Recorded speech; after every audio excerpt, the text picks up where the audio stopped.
Hey everybody, Prepper Nurse One here. I hope everybody is doing well this evening. It's Sunday already. This week has gone by so fast; it's unbelievable. So I hope everybody's doing well. We're going to get into the topic talking about dealing with a pandemic during hurricane season and all the different fun stuff going along with that. And so we'll get into that here in just a little bit. I do want to remind people that this is a very family-friendly oriented channel.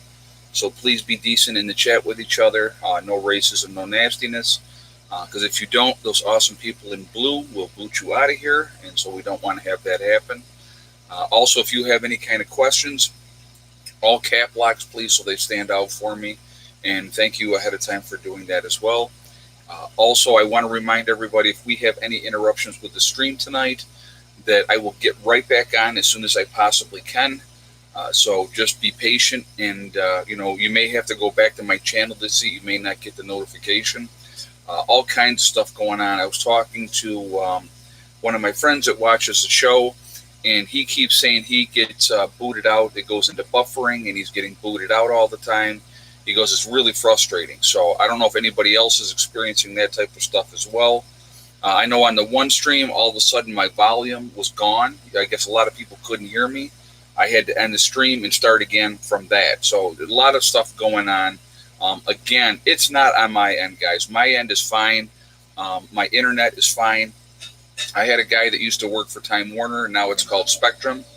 And he let me know that we ran through the thing, and he said, your stuff is fine. My speed is good. Everything is good.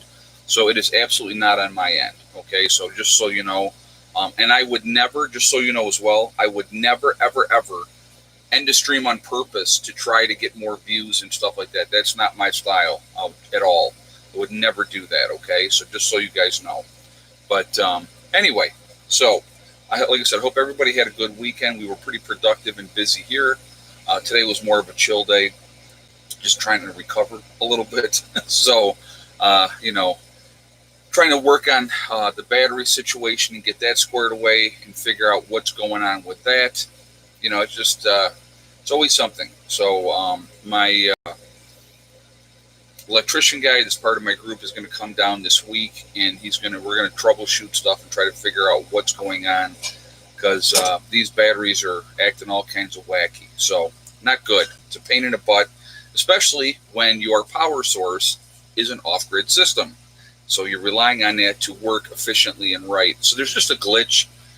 We just got to figure out what that glitch is, and we're going to go from there. So that's but it's always something. Here's the thing too. So before we get into the topic, I want to talk about this too. When you make that commitment and you want to do off-grid living, okay? And when I say off-grid, obviously I'm talking about not hooked up to the power system, or as far as the municipalities go, and you have your own water, your own well, your own power source. You rely on that power source. That's basically your lifeblood. So if I had to, worst case scenario, what I would do is I still have my old batteries. They're still fine. They work perfectly fine. If I had to, I would bring them all over, disconnect the new ones, and hook up the old ones, because I know they work. You know what I mean? Because it's just craziness. So we're just going to see what happens. Try to figure out what's going on. These new batteries are supposed to be so much better, and they were working great in the beginning, and now we're having some issues. So we got to figure that whole thing out. And it's just a matter of tweaking it, figuring it out, and we're going to go from there. But we'll get it together. It'll work. So that's what's happening. All right. So anyway, so let's talk about with the virus going on. And if you were watching the news in any way, shape, or form, there was just a camp in Georgia where they followed every protocol that they were supposed to follow. A couple of recommendations they did not do, and a bunch of those kids ended up catching the virus. Like over 200 of them caught the virus. So again, large gatherings would absolutely not be the place to be right now. And I'm going to give you another example. What I just did, actually, I just opted out of an event that is happening next Saturday. This is in New York. It's pretty much, we're in pretty good shape here, but it's still out there. Okay. So there's a bike rally this next week, and there's going to be a lot of people. I mean, a lot of people. And they actually just called me today, and I made the decision actually yesterday that I'm not going to go, just because I don't want to be in large crowds at this time. It just doesn't make any sense. So with that being said, so I talked to the guy that part of the group of veterans that were going to go, and I said, yeah, man, I'm not going to be able to make it. I didn't give him an excuse. I don't need to. I don't need to explain myself. I'm just not going. But my thought process is, because of everything that's going on, what's happening when large crowds get together, that's why. You figure right now, what do we got coming up? The big event that's coming up that's still going on, right? Sturgis. Sturgis is still going to be happening. They're estimating there's going to be 250,000 people at Sturgis, because they do it every year, right? So, again, that would probably not be the place you want to be, in a large crowd. It just doesn't make a whole lot of sense. So again, I believe on erring on the side of caution with those type of things, so it doesn't make any sense. A lot of issues with a lot of schools already. A lot of schools have decided to go online only as far as their teaching, which does make a lot. Man, you should see the wind. I'm just looking out my window right now. The wind is really picked up. I think we're going to be getting more rain coming in. I don't know, maybe not, but the wind is definitely blowing hard. So anyway, dealing, like right now, it's been downgraded to a tropical storm. It was a hurricane, and I can't even say the name of it because I don't know how to pronounce it correctly, and I'm not going to sound stupid and say it wrong. But it was downgraded to a tropical storm. It's coming up the coast, right? And let's say the next one is a major hurricane that comes in and hits whatever part. Either it hits in Florida, Georgia, North Carolina, South Carolina, right up the coast, whatever the case may be. Now you have the issue of the hurricane along with the virus that's going on. And the last place, the way I would look at it, the last place that I would want to have to be forced to go is a shelter with a whole bunch of other people.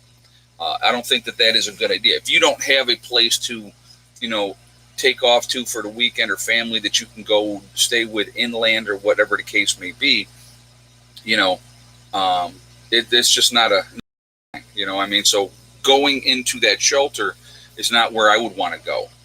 Even with a mask and gloves and all kinds of, cleaners and all that, I just wouldn't want to be in a crowd of, 1,000 people all jammed together, in a gymnasium. That doesn't make any kind of sense. So, that's one of the reasons why I would say that would be plan accordingly. So, how do we do that? And so I kind of talked a little bit about it earlier in the video today, with things to have. Now, a couple of things that people said in the video that I did earlier today that made a lot of sense, and I wasn't even thinking about it when I put that together. Life jackets. Life jackets for the kids, life jackets for yourselves. Very, very smart thing to have as well, especially if there's flooding and all those type of things. If you can have a blow-up inflatable raft, even something like that, along with the life jackets, and so that's another thing that would be a good thing to have. So at least you could not be floating in the water with all the contaminants and everything else, and who knows what's in that water. Okay, so there's another option. And do what makes you safe. Thanks for all that you do, brother. James Osborne said, yeah, to me, it just wasn't a smart call to go and do that. I mean, if I'm on here telling people to stay safe and stay away from stuff, and then I'm going off to some major event with a whole ton of people, that doesn't make any sense. It doesn't make any sense, Again, I don't have a lot of contact with a whole bunch of people. So, I'm pretty much, it's my family, that's here, and and that type of stuff. So it's not like I'm out every weekend or every night hanging out with a whole bunch of different people, because I'm not. So sometimes I wonder if these people are getting a false positive reading. Julie Cleary said, you know what, Julie, and I can't disagree with that, because again, we don't know how accurate the tests are because of so many people getting false positives. There's just the problem. There's so many problems. It's there's so many problems with everything that is going on. It's just, who knows what the truth is? Who knows what the real agenda is? I mean, there's always an agenda. Oh, I got to tell you this, and I just saw this last night. And hey, RC Kev, are you the leader of your group? Yes, I am. Yep. So thank you very much for the donation, and thank you for that question as well. I do appreciate that.